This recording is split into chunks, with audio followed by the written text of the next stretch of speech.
Assalamualaikum warahmatullahi wabarakatuh. Wilujeng enjing pamirsa sareng simkuring dina warta dinten ieu simkuring Muhammad Zakaria ngabarkeun warta ngeunaan kenaikan harga cabe. Naikna harga cabe dina sababaraha poe ka tukang geus didugikeun ku sajumlah padagang di pasar tradisional Durajaya. Naikna harga cabe utamana cabe rawit beureum di sabaraha pasar tradisional Durajaya lumangsung salila 3 poe ka tukang. Katenjo ka naek. Para padagang ngakuna ieu kusabab kurangna ti kolektor.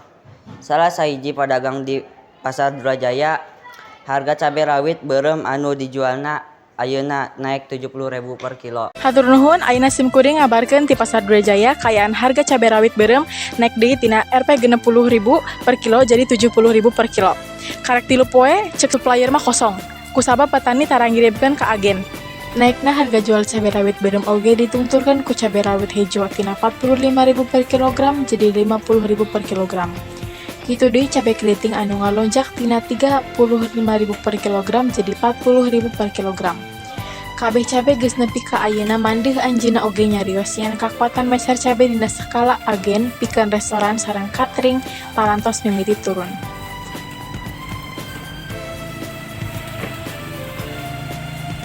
Sakitu wae beja Sunda nu tiasa didugikeun dina dinten ieu mugi urang tiasa patepang deui dina warta anu sanesna dina dinten-dinten anu bakal datang. Insyaallah. Wassalamualaikum warahmatullahi wabarakatuh.